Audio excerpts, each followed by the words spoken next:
The other thing that comes up here, it is related, is the case about women and intellect.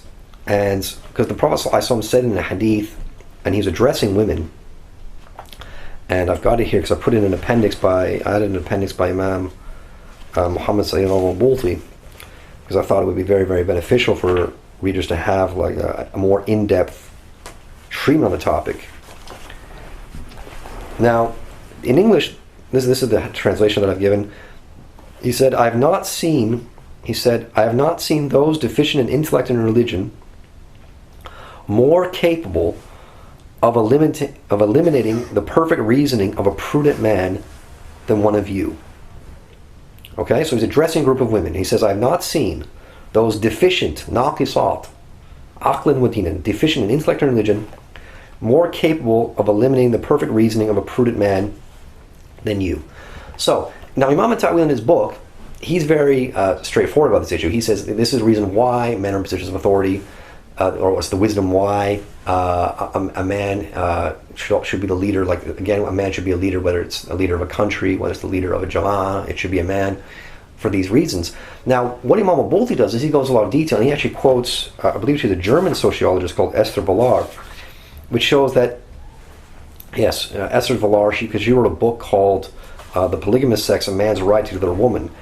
And she's German or Austrian, and she explains this in quite a lot of depth of how part of the attraction between a man and a woman is based on this, is the fact that a woman will respect a man who is stronger than her. She will respect a man who is more knowledgeable than her. She will respect a man who's more intelligent than her, so that he can be the leader, right? And then a man feels comfortable with a woman who, a man will feel more comfortable with a woman who tends to comply and will listen to him and respect him and so forth.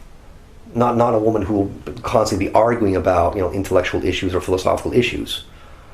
Right? This doesn't really tend to create attraction between a man and a woman. It doesn't usually work that way.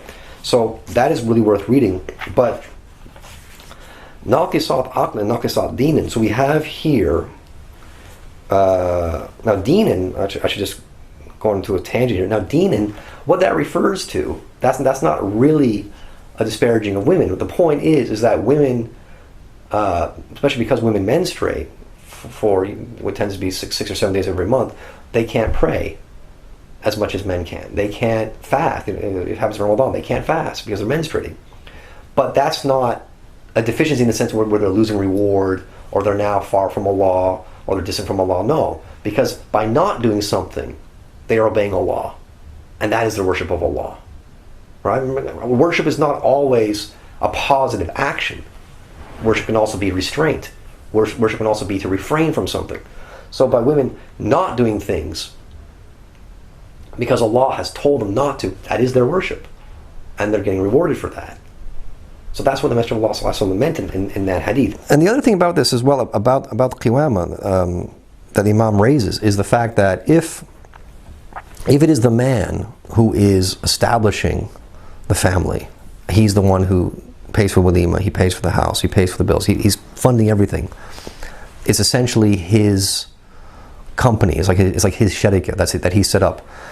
Why is it so hard to understand the woman obeying him when, if that same woman goes to work and she works for a company, she works for a literal company, like she works at a shop or she works at an office, doesn't she have to obey her boss there in that location when her boss says, I need you to be here at this time, I need you to stay until this time, I need you to take holidays at this date, I need you to do this task A? She'll obey him. And that's not an issue. That's totally not an issue. But why is it an issue at home? These are certain analogies that we can use that people need to think about.